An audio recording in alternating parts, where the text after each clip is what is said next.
Okay. Yep. Okay. I've got to start. Hey, have you ever used this clean ears spray before? You are holding up. We're actually in different places. I'm Yeah. looking at Yeah. you've got like a spray pumpy ear thingy. Yeah. It's No. it's fantastic. What does it do? You shove it in the ear if you've got lots of wax and give it a spray, and you can Oh, actually hear the wax bubbling away. I want to do that. I think I do have a little bit of excess wax. Like I have to do it quite a bit. Oh, it's Do you amazing. think people might think this is actually a paid ad? Yes. You're funny.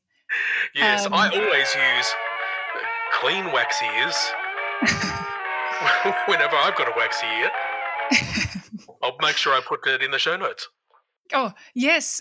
Can you also tell everyone how I just did something really funny? Oh, well, yeah, and so yesterday when I was helping you set up for this interview, I was looking in the background of your what's going on behind Study. you in your study, and I found it a little eerie, to say the least. It was like what looks like dead flowers, a painting, what looks like a painting that's actually not hanging on the wall. And what else was there? It was like, oh, that's right. It was what looked like, because I've been to that freaky place in Philadelphia where they have like babies in jars and stuff. And that's where my head went straight to. It looked like you have some, I can't say the word because it's a bit too much. But it looked like you had Something some sort of oddity in a jar. Well, it's quite interesting because I speak to couples, like this is how I speak to them here on video, and they must see behind me, but it's very true, I guess. But those flowers are dried flowers, and so I guess they are dead. But then also I do have the kombucha, the SCOBY. So I make kombucha here. So there's the big jar there, and he's got the SCOBY in the top, which does look unusual. Yeah, and it then looks I like do a have burqa. It looks like you got a burqa that's on top of the jar. What the hell is that all about? Well, you have to put a tea towel on top of it so no dust gets in, but it still needs to breathe. So, yes, it does look like a burger as well. And then I've got a dinosaur there that's just sitting there because my child's not allowed to have it yet. They'll be able to have it soon. And then I forgot. Well, everything there's pretty easy to forget. I think what you need to spruce this background up. Well, I did. If I we're did getting that into for you video today. soon, I did spruik it up for you today. Yeah, well, sort of. What I'm concerned about is where you sourced this nude picture of a model who I couldn't, in the background, I couldn't actually see. It just looked like someone in a like a skin colored bikini, and it wasn't until you actually took it off the wall and brought it closer that, oh my God, it was just an extremely hairless woman. Yes, extremely hairless woman. That's very true. But no, you just go to Google Images, naked woman front on, and there she goes. And you printed it. And put it on my wall behind me. You utilised printing resources, and now you don't know what to do with it. Now I think have you to should be hide brave it enough from my to keep it family. there. I need to hide it. I actually need to hide it from the family. That's what Do I need to do. you know when I was a kid, I was a teenager, Samantha Fox was the big thing. A bit earlier was Farrah Fawcett, and then it was Samantha Fox. I literally had a massive topless poster of her on my bedroom door. Did you? But because everyone opened the door, it would go against the wall. They didn't know it was there. Wow. For a while. I'm just going to think about it. Yeah, okay. That's interesting. I don't think I had any. I didn't have any naked. But gosh, it was hard in those days to get naked things, wasn't it? I mean, you probably used to look at the Target catalogue. No. I was well catered for. In fact, bizarrely, my stepmother bought me a Playboy for a laugh. And then for a laugh, I decided to pin up every single picture all over the bedroom. Wow.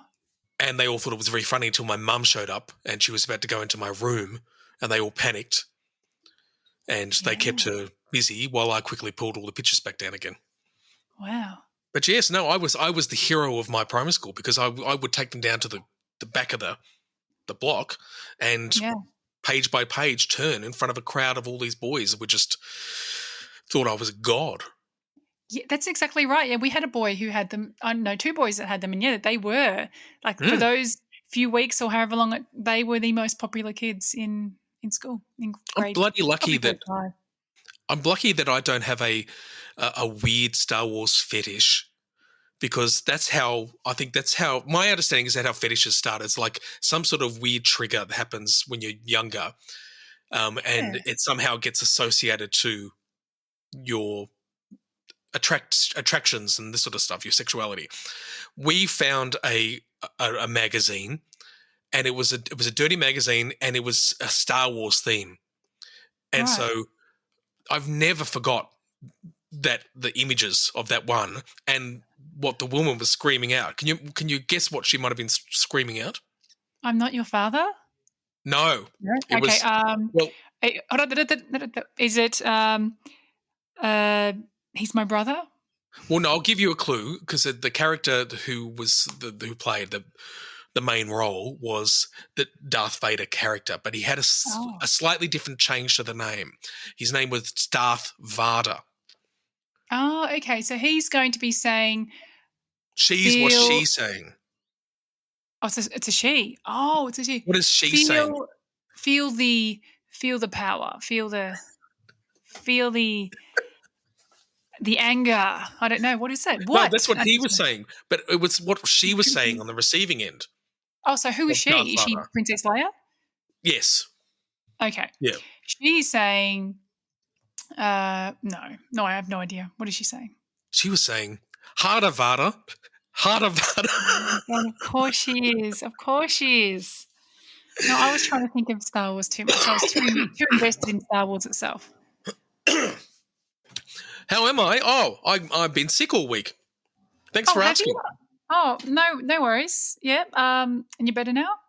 No. Yeah, I am. But I literally took the whole week off from work because Wow. I was really tired and I sick, know. and I thought Yeah. I got some good drugs and took Well, them what and got better. you've had a few good drugs lately, so I wonder whether I this has know. happened because you've had a big couple of weeks, whether you Yes, just crash after that, totally. after finding out you've got your ADHD diagnosis.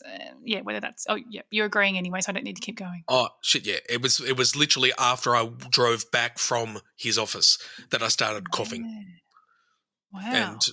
yeah, I was sick from that point on. So yeah, I think that happens quite a lot when people are feeling a bit anxious about something, and then all of a sudden, when it's done, they relax, and it's like they let open the floodgates for whatever to Yeah. happen. Okay.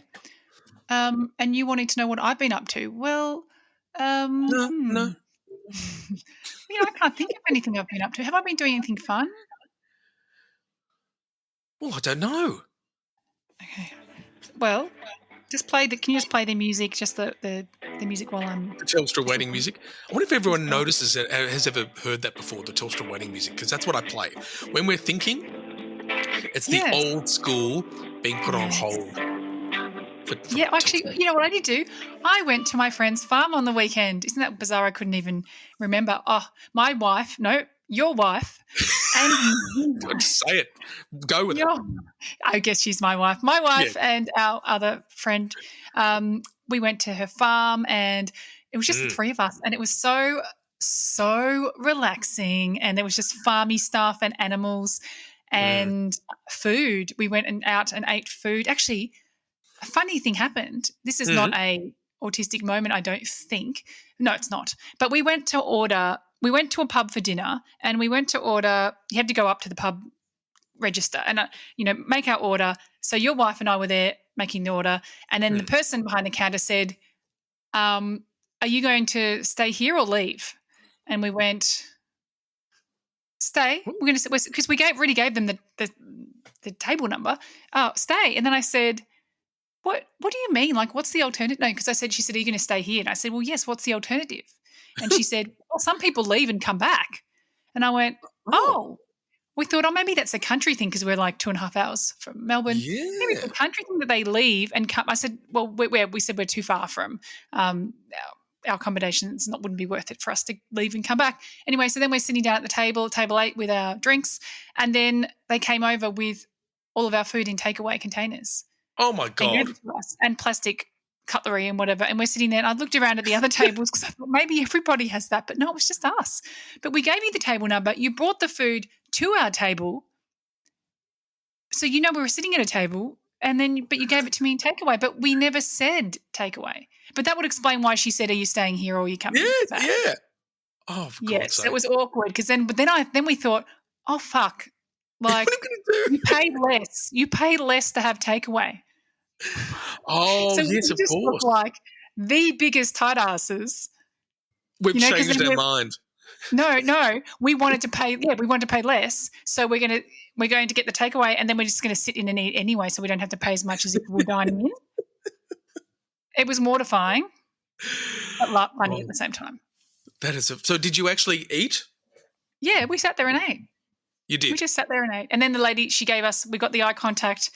Your wife thinks that maybe she looked at us like she was embarrassed, but I'm not sure whether she looked at us like, I thought she looked at us like scumbags, tight asses. That's what I thought. Jeez. Yeah. All right. Well, I tried to give a motion to you so I didn't have to verbalize this. Back away a little bit from the mic. Oh, were It's you giving me peaking. signals? I was trying to. I was like this. But I was excited. Well, I was telling a good story. I wasn't looking. You need to say things. I can't tell. It was peaking flat at the tops. See, so I thought That's it because I might was cause a problem. excited. Well, Okay, when singers get excited, they move back like this. So when they do the big note, they sort of do the loudly and then come back again close to the mic. Okay. So I What? need to be like, it was so embarrassing. Exactly. Like that. Back like that. Okay. Yeah. Can I get a witness? All right. So I also did another thing. I also interviewed somebody. You did. You did. Did you know? I did. Do you remember? Yes. Yeah. Yes, because I was at work, but I just went into another room and made sure everything was working, and I walked off and let you both get on with it. Yeah, so I interviewed Lynette Dickenson, who is a provisional psychologist. Do you want me to talk about that? Yeah, Not that. and what does that even mean? How I found? Oh, that's it. Do you know, or you just No, okay? provisional. Provisional. Okay, so that means that she's not a full psychologist yet. So I think the normal. So in Melbourne, actually, it's probably an interesting thing. So in Melbourne, when you're paying for a psychologist on NDIS, it's like generally, it's pretty much always been $214. $214.40. But with a provisional psychologist, it's about $150. So it's less. It's her, I think this is her second year out. I think it might be 2 years of provisional. I'm not sure, but it means you paid less because they're just newly out of psychologist school. Wow. University. But I've listened to this interview and you are getting Bang for your bloody buck. good deal. I know. Right. God. So I know. So I feel very lucky. My daughter goes to see her as a psychologist. So the other psychologist had left on maternity leave, and so we were passed over to Lynette. And so when I walked in with my daughter, we went in there, we sat down, we said, hey, Ava's got this, and then she said, I've got ADHD and autism too. And I was like, oh, me too. And then I was thinking, but then I had to go, my brain had to go into overdrive and I had to think about it. I left them, I talked to them a little bit, told her about the podcast and then left. And then I thought about it and I had to think, what does that mean? Because is that a good thing or a bad thing that my child's psychologist is also autistic and ADHD? There's a lot of pluses, right? But is there also deficits? I'm not sure. Okay. I wasn't sure at the time. Once you get interviewed, like you see, she knows a lot, but you don't know whether they're. The main thing that came into my mind was, what if I know more? I've been in this autism and ADHD journey for 14 years or 13 years. What if I know a whole lot more than her and I'm going to have to teach her things? That's what I thought. Yeah, and also the idea of, I thought also the idea of, will that person also immerse your kid even more into the autistic world, away from the neurotypical world, and which is not necessarily a bad thing, but part of their job, I suppose, is to help them cope with living in a neurotypical world, and maybe they don't have the skills for that. That's what I would think.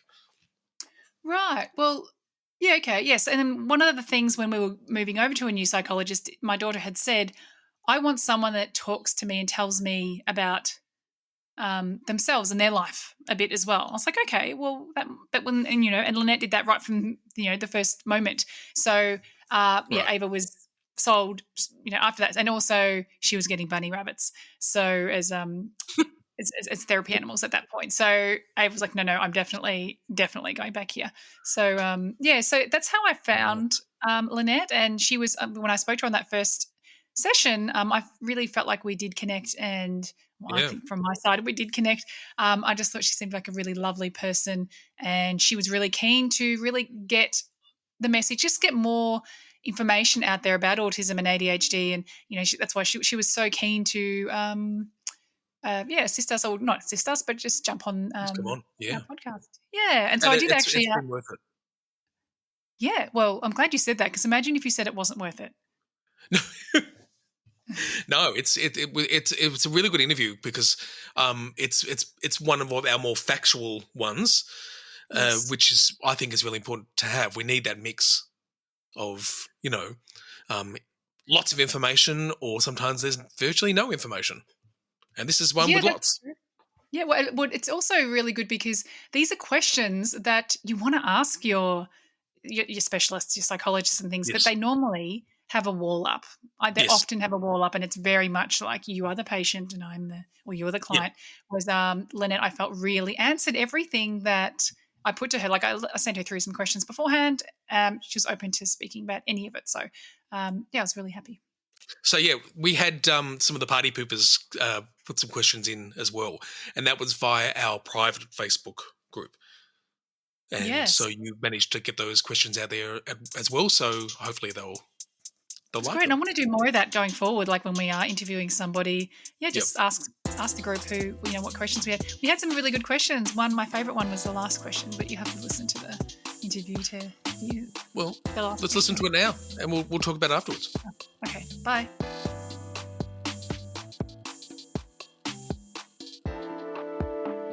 So I'll say thank you very much, Lynette, for coming on to our podcast. So I did actually ask some of our listeners we've got a private Facebook group, and asked them if they had any questions for you. And so we did get a few different questions, but I thought I would ask a few of my own questions first. But before I do, an introduction, to who you are. It's like I obviously don't know too much about you, but provisional psychologist. You see one of my children, and I guess the first time we saw you, you mentioned that you had ADHD and autism, which was really exciting for me because I haven't had it like a specialist actually ever say that. I've thought that of them, but no one has ever actually Thank admitted that. So I thought that was really great.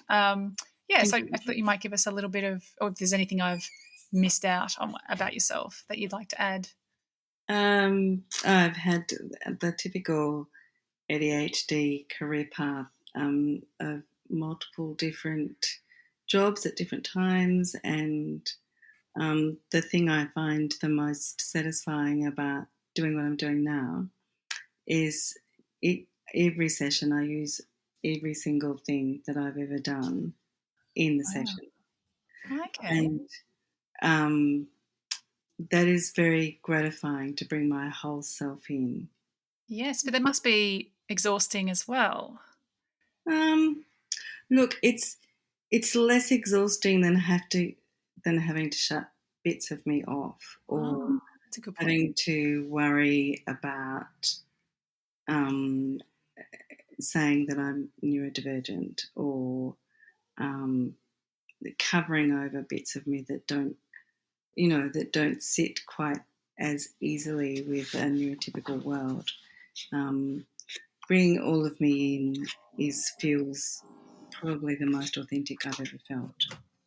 Okay. All right. That's very interesting. So my printer is deciding to just cool down at the moment. So can you give me like a little bit of background? I guess, yeah, as you said, a lot of ADHD people have different careers, like without going into amazing, great detail, but yeah, where your careers after high school, what happened? Like, where did you go from there with your careers? Well, yeah, okay. So I'd long wanted to be a psychologist, so I went straight from high school to uni. Hmm. Uh, there have been multiple times in the last few years where I wished I'd continued, but because psych was a lot easier to get into then than it is now as a career. And so I did first year psych and first year science because I was just naturally good at science, so I didn't really have to study very much. But the way first year psych was presented was really different to what I had in my mind I would be doing. So it was very behaviourist. And there are still aspects of psych that retain that behaviourism. But fortunately that it's also become a little bit broader. And I guess ABA in the ND world has its roots in behaviourism, and I still jar with that part of the world even now, or in fact probably more so now than I did then. But I just couldn't accept how mechanistic it was, and no one was around me with enough wisdom to say, look, just stick in, it'll be okay, it'll sort itself out in the end. So I continued with physiological psychology, which still remains, which was the introduction to neuroscience, really. So I did a minor in physiological psychology, which was, all the way to third year, because in that time it was still very, very new. So there were no majors in neuroscience anywhere in Australia at that time. And I did molecular biology, which was, biochemistry and genetics and that sort of world. Okay. And I thought, I might end up being a scientist. But of course, in the third year subjects for those courses, we had 7-day biopracs. So we had 7 days in the lab and 7 days in fluorescent light just did my head in. And I didn't even know what my sensitivities were at that point, but I knew that I couldn't spend the rest of my life in a lab. So then I became a science journalist because at the time I was working part-time in ABC Newsroom and was really attracted to science journalism. So I was a science in print for maybe 3 or 4 years, and saw the first endoscopy being filmed in Australia, and so it was a really exciting time to be doing that sort of stuff. And then surprisingly got pregnant. I was told a few years prior to that I would never fall pregnant naturally. So surprisingly fell pregnant, fell in love with being a mother, became a full-time mum, and moved away from Sydney with my then partner, who is the father of all 3 of my children, had another child, and started maths and science tutoring as soon as I kind of arrived in rural Armidale, and discovered that I was really very good at it because I'm not very good at jargon, never have been. I think that's part of my neurodiversity disconnect. But I'm very good at explaining very complex ideas in normal language, and so that makes me a very good tutor. Yes. It also contributes to being a good psychologist as well. Yeah. Not a very good psych student because of my relationship with jargon, but certainly in the therapy space, it's an advantage to be able to speak about very complex ideas in a very normal day-to-day sort of language. But I digress. So I was tutoring for a little while and ended up living in Bello, where there was quite a high Indigenous population, and ended up teaching maths and science to Indigenous kids, and came up with a teaching program that was very map-based, where the end was given to them and they had to work their way through the map to get to the end, i.e. solution, that worked really well. And the Department of Education thought that it was a great program, and they were all ready to roll it out into schools until they realised that I didn't have a DBED. And they said you can't teach a maths teaching program to maths teachers if you don't have a DBED. Right. But I think also part of the success of the program wasn't just the content; it was also the relationship that I built with the kids. And again, it comes back to that very casual, colloquial language to explain complicated things, and just adopting to what their needs were. I think that was really quite important. Anyway, so I thought, oh, well, I'll go and get a DBED. So I did. In the meantime, we moved down to Goulburn from Bellingen, and so I did my DBED in a year, did some part-time teaching, got pregnant again, and ended up becoming a maths and science teacher. And we went, our home life started to fall apart at that point. And we ended up spending a year in Britain, and I was teaching in Bristol, which was where I was diagnosed with MS. Came back to Australia at the end of the year and didn't really do much teaching just because of my MS started to slide again. So I was doing work writing textbooks and writing websites to match textbooks for the teachers. A lot of kind of interpretation, I guess, of science for teachers. And then my MS got really bad and I was in an electric wheelchair. And I went to a meditation weekend because I'd started meditating in hospital after my first, when I couldn't lift my head off the pillow. So I kind of figured that I could meditate regardless of whether I was sitting or standing. And it turned out that I was very good at visualizing yoga and meditating. And in that first weekend, I found incredible peace in the middle of chaos. So terrible physical chaos, emotional chaos, mental chaos. And yet it wasn't pretending that the chaos wasn't there. It was just, there is peace inside of this. If I can just be with this situation, all will be fine. So I came out of that going, I want my life's mission forever and ever is to share this knowledge with people whose lives are in chaos.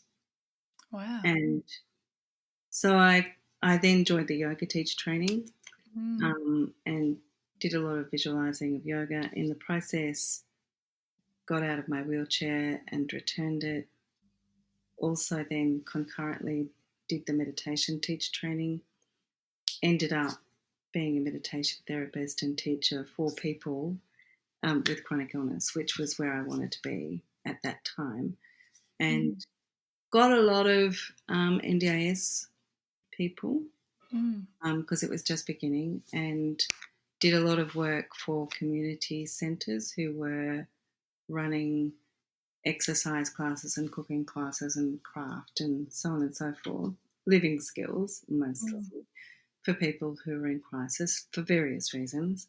But the NDIS, the funding of the NDIS took a lot of money out of those community centres. So over time, they had less and less money. And then NDIS became more and more rigid about what they would fund. So they stopped funding one-on-one yoga, they stopped funding one-on-one meditation, and eventually they stopped funding people going to the group classes as well. So I went, okay, how do I do what it is that I do, be authentically me, and get paid for it? That ikigai. Yeah. And so I went back to the original thing that I wanted to do since year 5, which was to be a psych. Yeah. So I went to uni. I got a casual kind of job facilitating, and this is going to make every person out there who has ADHD laugh hysterically, personal effectiveness program into the Australian Public Service. And again, it was that thing of translating these ideas into everyday language that people could relate to. Yes. That made me a good facilitator. Not that I employed any of the things, because that was like beyond my conceptualization of myself, and studying at the same time. So I did a Bachelor of Psychological Science and honours, and of course COVID interfered along with all of that. I had a couple of MS flares, anaphylaxis to a vaccine, and finally finished my honours and got a 2-year internship in Melbourne. So it was my first internship. So I did a year of that out at Werribee, and was very unsuited to that style of clinic. It was much more rigid, much more expected of timekeeping and administration and being neurotypical. And the rooms were fluorescent lit with white walls. And again, you know, like I would go home every day with a headache, and I felt very self-conscious about being my authentic self. I felt like I had to obey rules more, which I'm not very good at. Yeah. I'm not very good at administration. Yes. I'm quite time blind, generally speaking. Yeah. Okay. I could get to work on time, but whether I got to each appointment on time is a different thing altogether. Yeah. And then I decided enough was enough. I was feeling really personally degraded, really unaccepted and unvalidated, and I didn't start ADHD meds until August last year. Okay. So that was quite nerve-wracking in a way, you know, like going through that process. And then, I decided I'd leave. I saw this advertisement for the clinic I'm in now, and went, oh, that sounds really interesting. That sounds like me. And I eventually got on to Leanne. I just called her directly.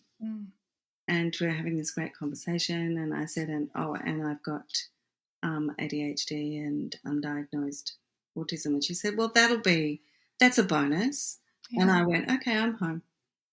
Yes, yeah. And so here I am. Yeah. Have you found any, because like you obviously told us straight away, have you found anyone when you've said that they didn't like it? Like, I mean, clients, if you've said this is what I am and they didn't like it? I haven't yet. Yeah. I haven't yet. Or would most of your clients be autistic or ADHD or neurodivergent, or, I mean, without going into detail about them, but probably more than half. Yeah. Okay. And then there are folk with trauma as well. Yes. Okay. And there's some crossover. Yeah. So I tend not to disclose as openly with people who I don't know are autistic, but it usually comes out eventually. Yes. Okay. And I haven't had any negative reaction. Actually, even at the other clinic where I was working, I didn't have any negative reaction, particularly from clients if I disclosed that. No, I mean, I guess when you said it to us, I went away and I thought about it. I thought, I think this is an advantage. Like, but I wanted to think about it anyway.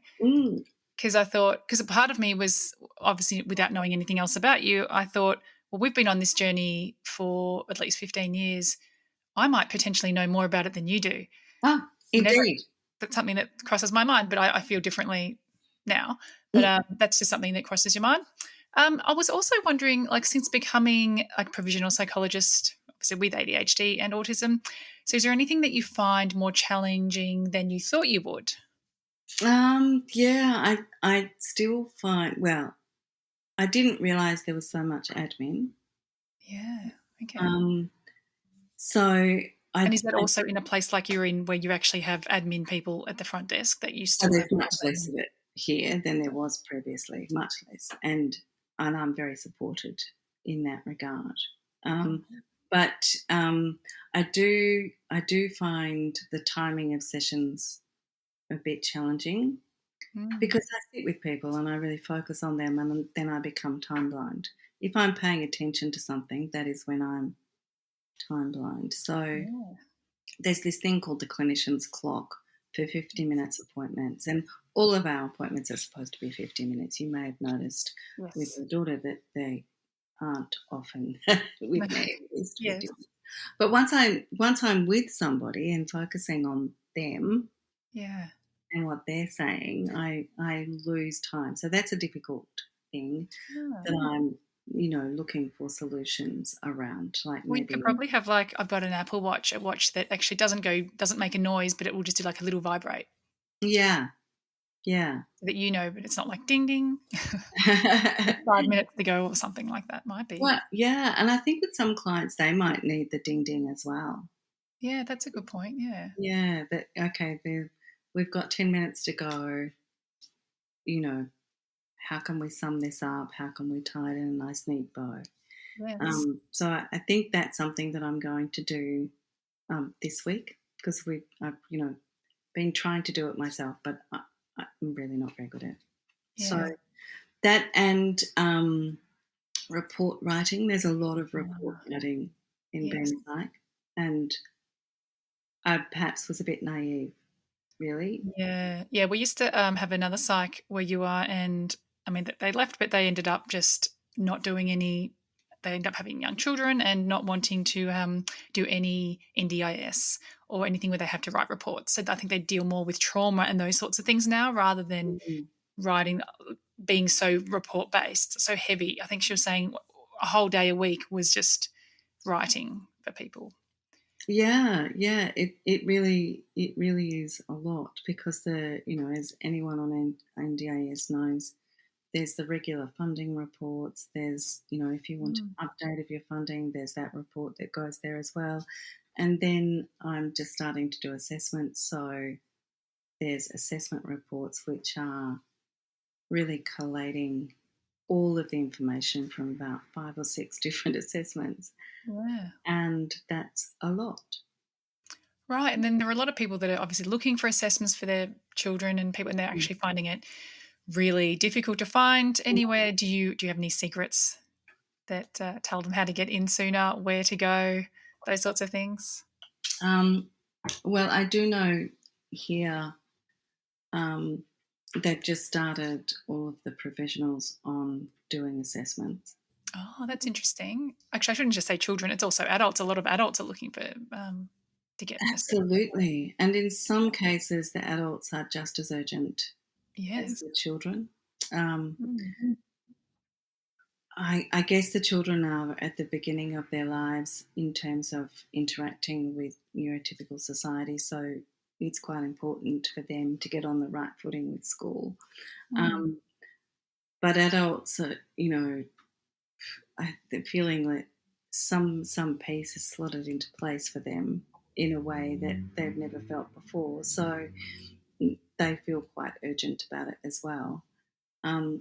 It's a really interesting thing for me because I saw quite a few neurodivergent clients last year, and this year have even more. And so I have a different, and my own experience, and so I have a different experience of or concept of what neurodivergent looks like.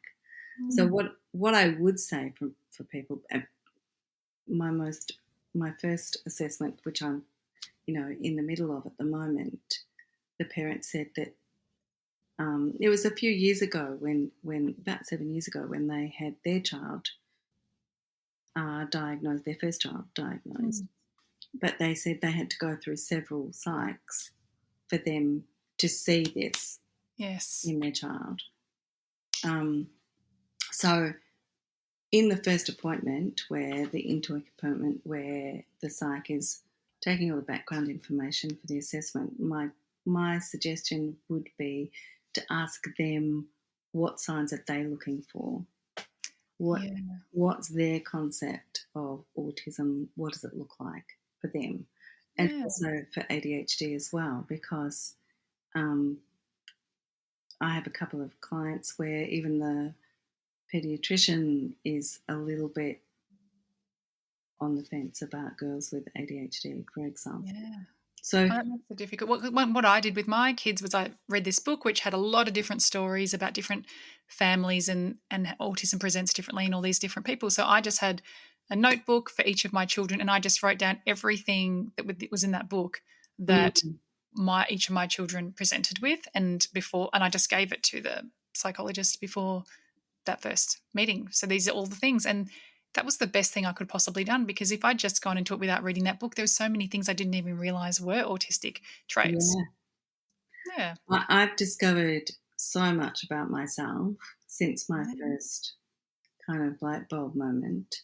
Mm. So that's ADHD and that's autism and that's ADHD and that's ADHD and that's ADHD, and and there's a crossover between the two, and Mm. so yeah, and it it is a good thing to actually do some research, and because you're not going to tick off against every characteristic or No. every trait, Mm. but it is really worth thinking about the aspects of your child or yourself Mm. that you want to explore in a psychological consultation or a pediatrician consultation, so that Yeah. you can be Okay. really clear. Mm. I'm going to swim up to a different question. So, do you find that you mask a lot at work? Not anymore. Right, not anymore, but you used to in your different roles you used to do. Yeah, Yeah. yeah, Okay. And what about then in your personal life? Are you also letting those masks down as well? yeah. Yeah. Oh, great. And just becoming, I guess, more authentic of a Yeah, person. definitely. And like less excuse bound. I was in Yeah. the past for things for neurodivergent traits, I would always be making excuses or being silent Mm. or looking around to see if it was acceptable. Oh, Like okay. those classic masking traits, and Yes. feeling constantly guilty and ashamed. Um, Whereas it takes a long time to um, get rid of those particular habits. Those last two, guilt and shame, Yeah. they hang on like dags on a sheep's bum. Mm. But um, they, it is possible to recognise it and go, actually, I don't need that anymore. Yeah. Okay. That's interesting. And so you've also recently become a parent of two rabbits that my daughter cannot stop talking about all the time. That you bring to work. Well, obviously, like where you work, they have a lot of animal therapy. So you have taken on these two rabbits. So can you see what a difference that makes having like the rabbits or animals in the clinic, like in helping your patients? Oh. Yeah, I think it makes a huge difference. And I think one of the differences is that um, even walking into a psychologist's um, room and sitting across the way can be a very clinical thing. It can be very overwhelming, slightly Mm. threatening, I'm on the spot sort of thing.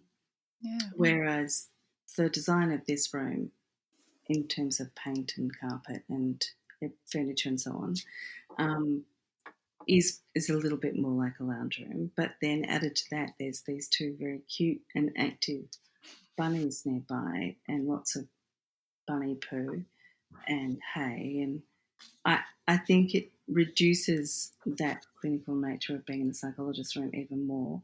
It provides a distraction when um, things are getting a little bit close or um, emotional. You can look over the bunnies, and that sort of relieves that pressure a little bit. But also, it's an opportunity for kids to, who don't have animals, to interact and be around an animal, Yes. um, and learn about boundaries. And sometimes the bunnies don't want to be held, and Mm. and sometimes they escape, as it did once with your daughter. And your daughter and I were both on our bellies trying to catch the bunnies. And there are some kids who have much more experience with pets than Yeah. I do. Yes. Yes. And it's a great thing for them to tell me how I could be with animals. And and talk to me about their experience and their mastery. And I really love that. That's a really, because kids, and they don't often get the opportunity to be the expert in the room, and they're autistic kids or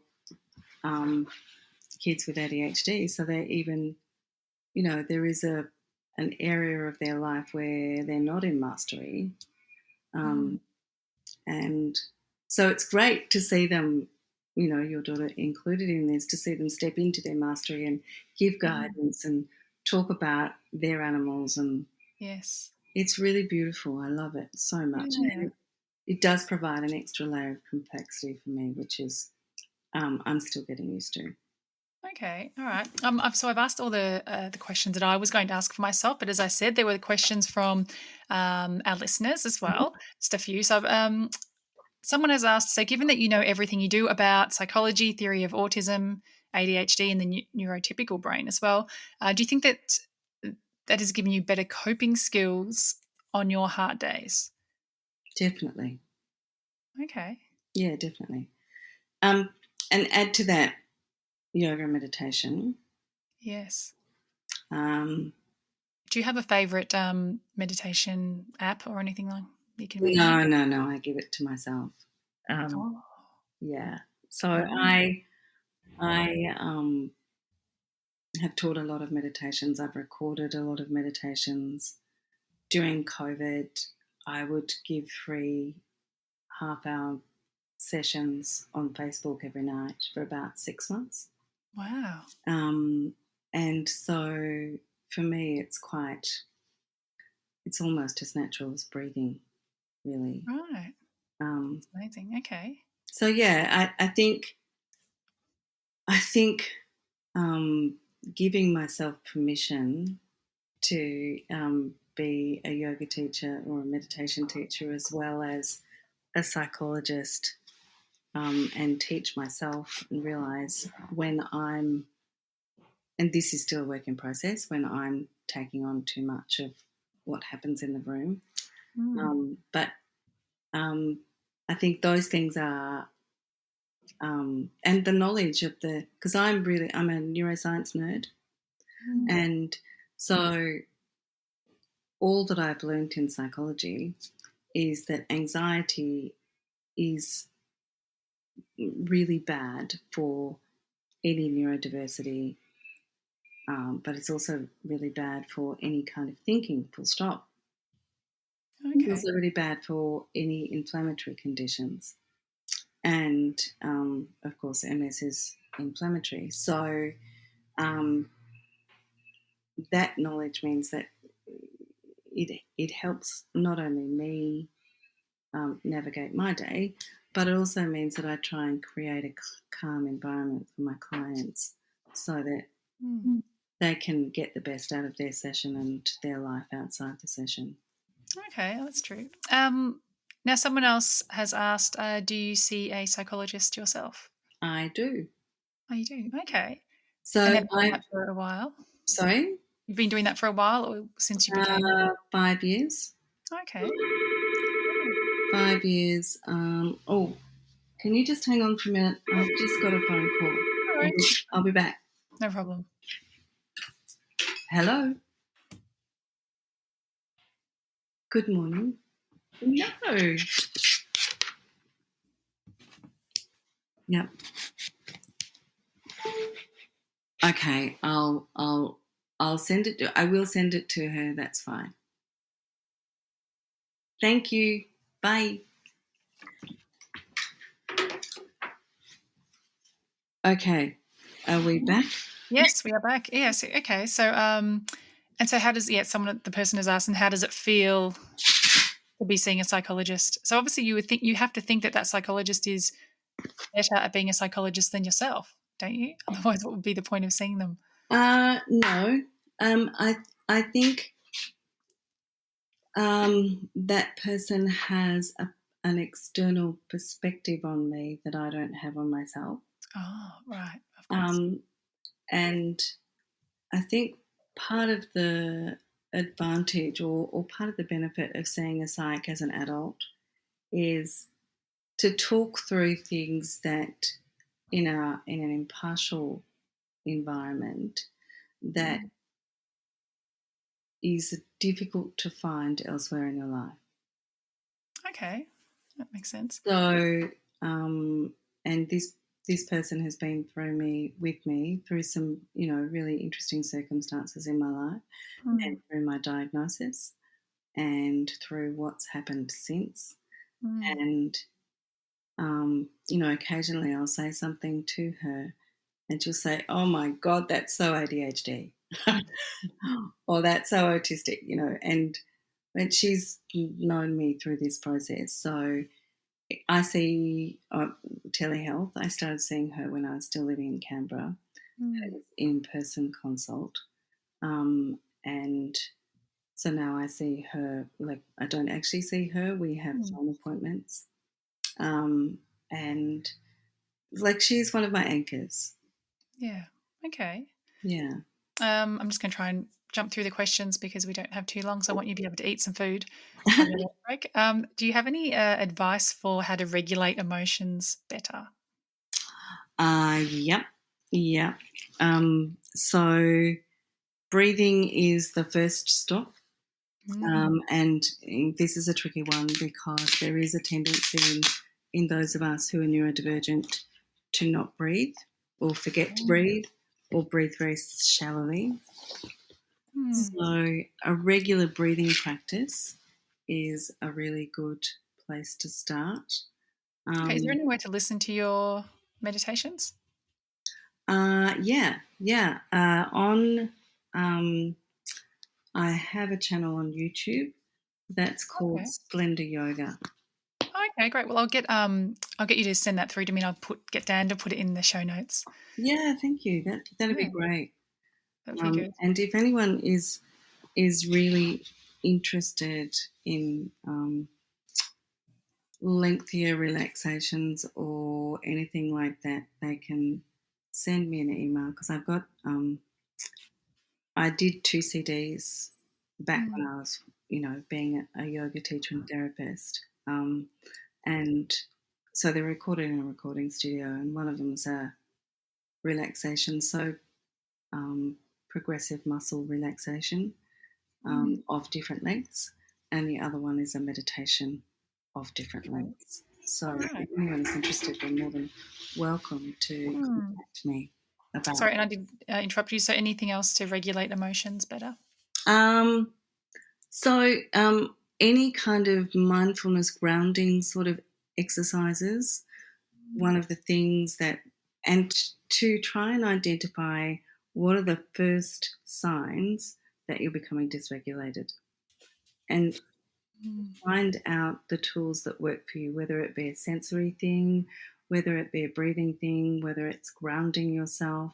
Start doing that at the very beginning of dysregulation.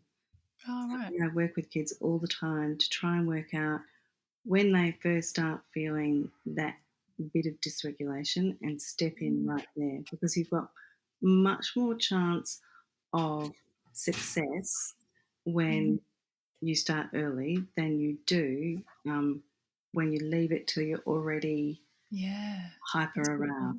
That's a great point, yeah. And so how do you suggest someone communicate to others how they're feeling when they don't know why they are having an outburst or imploding? I try and get people to connect to what they are feeling. So to try, because one of the things that we tend to do as people, just humans, we tend to go, "You're making me feel angry," or "I'm angry at you. Why are you doing that?" And people are generally not going to respond very positively to that. Yeah.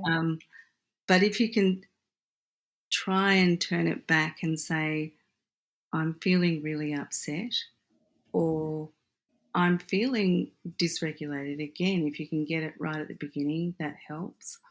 Or "I don't know what I'm feeling, I'm just feeling big things." Try and bring it back to what it is that you're experiencing. "I'm feeling overwhelmed, I'm really angry, I'm really hurt." Those sorts of sentences that they stop people from feeling defensive, and they put the other person into feeling, well, how can I help you? What can I do for you? Okay. And then finally, is there a reason why some of us do T-Rex arms? Like one of my children does puts their arms together with their hands out the front.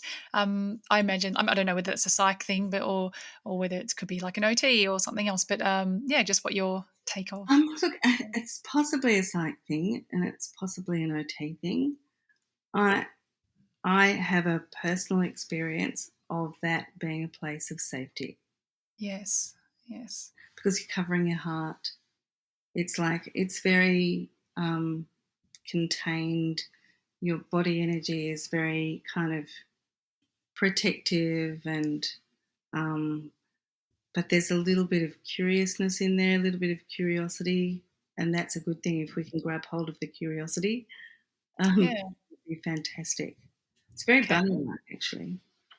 All right. Yeah. I mean, like I think I hold my hands and probably hold them close to my body, but not actually this one. But my daughter does do that, so it's interesting.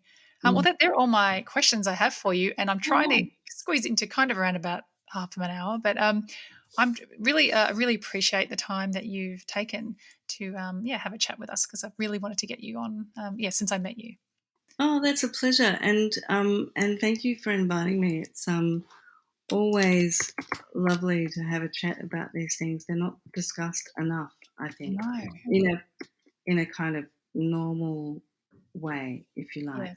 Yeah. Okay. Well, yeah. So I'll get Dan to send you, get you to send me through all of the details that you would like to pop on the show notes, so that other people can follow up and look at your YouTube channel. Would be great. Yeah, that'd be fun. Yeah. Okay. Thank you for this opportunity, Bianca.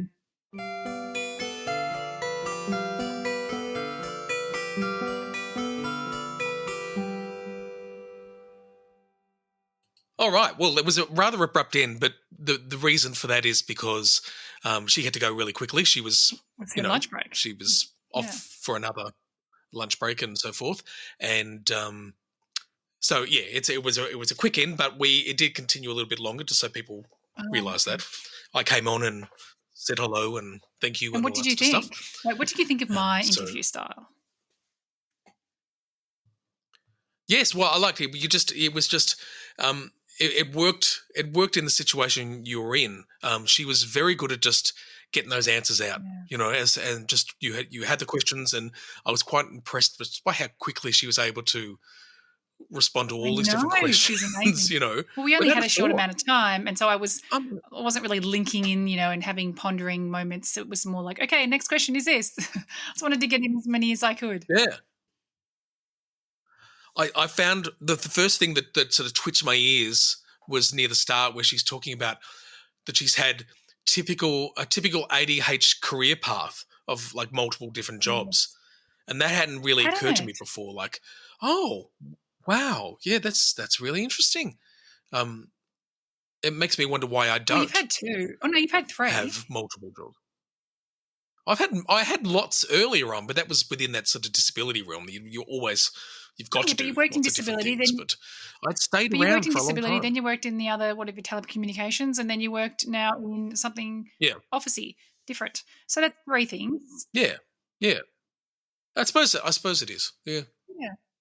And within the disability, I did lots of different kinds of work. It wasn't just one type of things. It was quite a lot of, when I was younger, that I was doing that sort of stuff. And even within my work now, it's a bit all over the place as well. So I don't know. I just thought it was interesting that, so that's one of the ADHD things as opposed to maybe one of the autistic things. And that's why I work, do a few different things all at once, because I would get so bored doing the one thing. I need to do different things. So that's all at once, right? But she's gone from focusing on major things and moved on. Yeah, and quite different yet similar as well, her different careers. But they all it all seemed to evolve into the right places, and then for her to evolve into speaking to me. That's the word I put down, evolve, as it worked through. Of it was just amazing. The one thing informed the next thing, which informed the next thing. I'm trying to do that myself, which is my next goal, is to try and bring in skills I'm learning now, admin-y kind of things, which she doesn't really like, with the sort of disability knowledge. So I have all this stuff in the background, which is not being utilized at the moment. I'd like to do that. I really would like to do that. But I got to tell you one thing for me that I found difficult, which has nothing to do with either of you, was it was painful to listen to all her accomplishments. Wow, yeah. Okay. You know, I found it really, really difficult to go, oh, shit, she didn't have a proper understanding of her diagnosis Yes. either, and yet she did all these amazing things. And I just sit here thinking, well, what No, the hell that's have the I one thing done? I didn't ask her is when did she think that she had ADHD and autism? Because Yeah. even though she wasn't diagnosed, she could have still, just worked herself out or whatever, like being kind to herself. Her just ability to study. I know she said she had a few issues with that, but and I really want to learn more about this map-based solution she talked about. I think that would actually be quite useful for our kids. Her method of teaching when she was in Central Australia, and I tried to sort of Google that, but it all just comes down to literal She didn't maps. say Central Australia. You world map. just link that in. Is that a racist thing? Because she was talking about Aboriginals doesn't mean she was in Central Australia. You're racist. No, No, I'm sure she said she went up north. Yeah, she lived north in New South Wales, near Ballinger and those places. That's Right. not Yeah. Northern Well, Territory. we've done a I think pretty you good need to look job at your of- maps. I'm pretty sure that's what she... Anyway, I love maybe, that maybe working not. with, the Aboriginal children. Yeah, that's true. That would be interesting to understand more about that. Yeah, they're providing the answer first, and then working away through what she called the map to get to the solution at the end.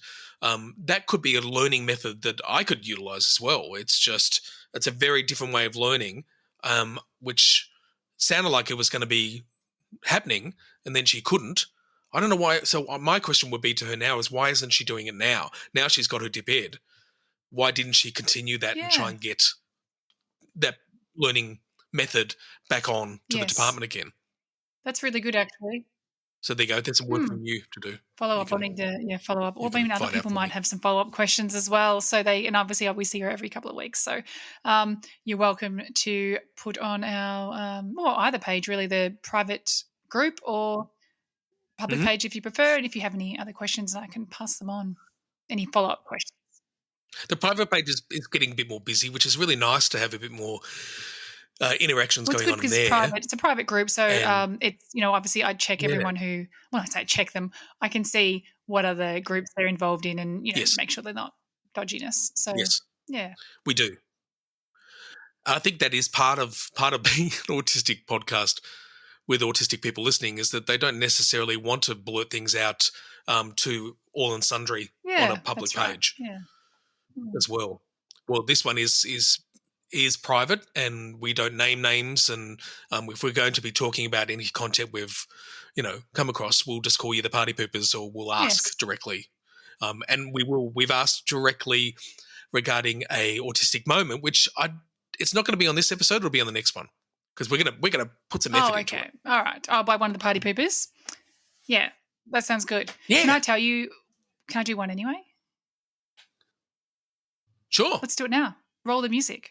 Autistic moment. Okay, I've got to remember this. Go. Okay, so I was I was watching the Yellow Ladybugs conference, ADHD conference, and somebody on there, Sherry Conan, I'm sorry, I think that's her name. So she's got her own big social media business, but she's also autistic and ADHD, and she was talking about an embarrassing thing that happened to her when she just started out in her business, and she wanted one of these big clients. So this is her story.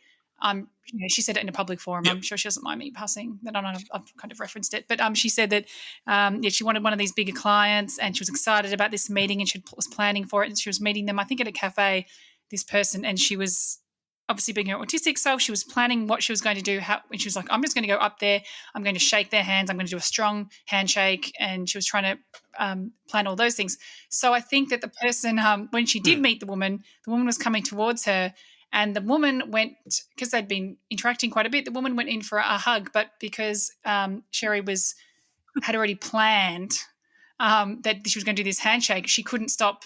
She kept walking towards. She's like, "Oh no, I can see there's a hug," but she couldn't not do what she'd planned in her head.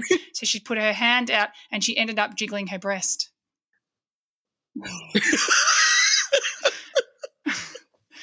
And she's like, "It was she said it was mortifying, very embarrassing, but she just shook it for a bit and then put her hand down." Oh my God! So Yeah, she really committed. And that as an autistic person, you can't just go with when you've planned something, you can't just change that as it's happening. You need to just follow through. I loved that story. It made me laugh out loud. I love some of these interactions particularly with famous people. Can I just say one more thing? Just one important thing. people. And she actually got the client. Yeah. Okay. Now, yes, interactions. Now, yes, tell me about interactions with famous people. It sounds like it was a very titular conversation. Yes, exactly. Okay, now. No, I was just going to say Hannah Gadsby's mentioned a few things in her specials where, like Jodie Foster. Do you remember Jodie Foster? Vaguely. Go. What happened? Jodie loves her, and she actually arrived and met her after the show. And Jodie, I think it was Jodie, handed her a present. And she opened the present, and instead of saying like, "Oh, that's really kind of you, thank you so much," she said, "I've already got this."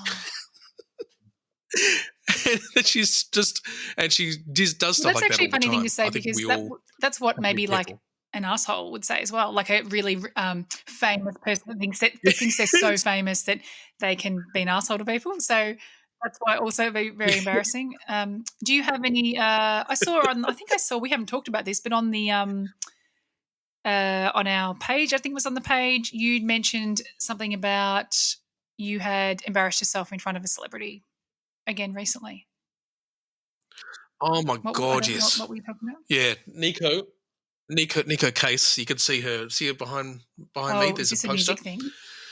So it's a music thing, and I've got a signed thing from her which I bought, but I've also got a CD which I got signed when I met her after a gig as well. And I went up. I was on my own too, and so I went up to there. She was amazing. She's got this beautiful country voice and does more with it. It's more indie, and she's pretty and all that sort of stuff. So I was very taken, and met her afterwards and had a very brief conversation with her, and essentially embarrassed the hell out of myself, because I could see, you see these people's faces and you can see their faces turn. I've said to her, blah, blah, blah, blah, and I'm sure I'd said this before on the podcast. I told her that her music gave me chills, and then I paused a few seconds and then said chills with like a really dramatic chills, because I really wanted to convey that feeling that I was having. And as soon as I said the second chills, her face changed. Yeah. And it was just, oh shit, one of them, and I knew from that point on that it was just, I quickly handed her the CD to quickly sign it while I had a chance. And she was just she just wanted to be gone. Yeah. And I walked away from there absolutely devastated, embarrassed. It was a horrible feeling. And the backup band was there, and I'd been speaking to them, and I went straight up to them and said, I can't believe I've just done this. And they were really kind. They were patting me in the back, saying, don't worry, she's cool. I said, nah, I've ruined it. She's just going to remember this as being another dickhead, freako fan. And I just wanted her to like me so much. She'll remember you. And then, I don't know. Anyway, on her Facebook page, she posted there was a new album coming out. And I'd had a look to see how much it cost. It was costing a fortune in shipping. And so I'd made a comment on there to say, and I put it on the Facebook page, that the shipping's just ridiculous. It's so much. It's actually as much or more than the record itself. And either it was her, or I'm hoping it wasn't her, I'm hoping it was like her management, responded with a very sarcastic thing about being such a great fan. Thanks a lot. And I thought, I've just done it again. I hope she never, ever sees that. But what if it was her again? Probably would be her, because I've never heard of her. She's not that famous. She's bloody famous. Well, it's probably in her. Certain circles. Her. Do you think? Well, she hasn't responded back, which I'm Why hoping would is she? a good What did you thing say to her? because You just said she did respond, but why would she What respond did I back say? to her own response? Because I said, "Oh my God, I've done it again," Oh, you said and that. said I'd already, yeah, Oh, then she remembers, oh no, Yep. stalker, that's right. Yeah. yep. So anyway, I don't want to think about it anymore. Yeah, so because we've already had our half-hour, interview with our lovely friend Lynette. Oh, What? look at this. Yeah, we've done it. We've done an hour Oh, already. yes. Let me quickly have a look and see if there's anything else that really stood out. Oh, sorry, with the Yeah, I think evolving through journalism, through tutoring, all that sort of stuff.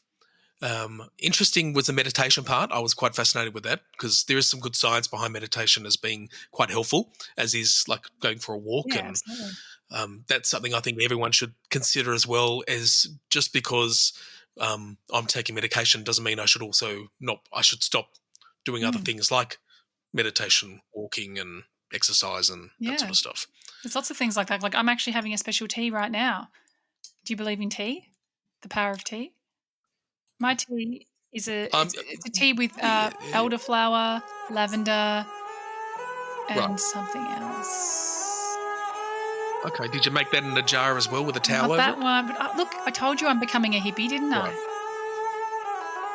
Yes, it certainly seems to be going. I am, and I'm going to even more so be. I'm potentially getting a nose ring.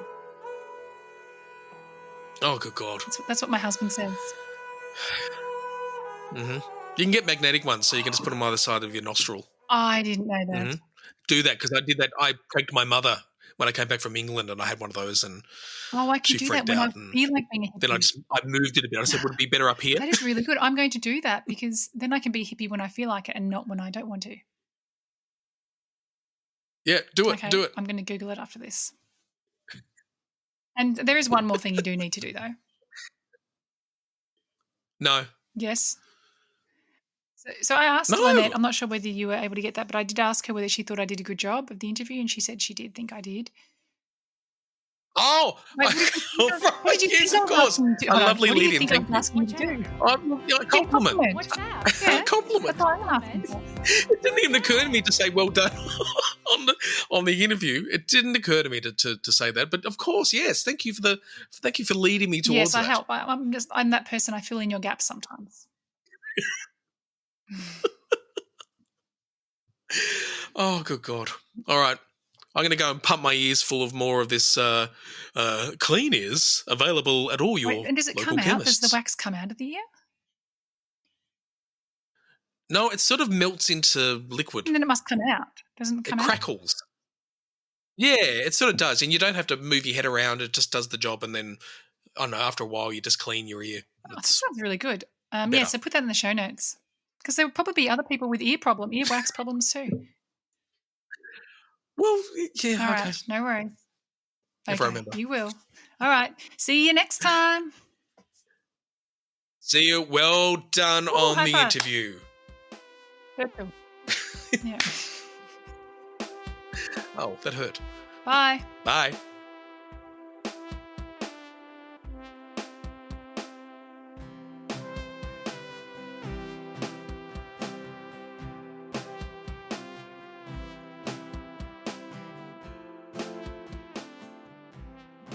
Quiet. Okay. Can you hear the dogs? Yes. Okay. They just got the cleaner's just coming in. So, all right. So Dan's turned his video off. All right. We could wait a second until she's walked in because then they're going to. Yeah. So I've got my questions anyway, but I thought I'd they're going to be fine now. Hold on.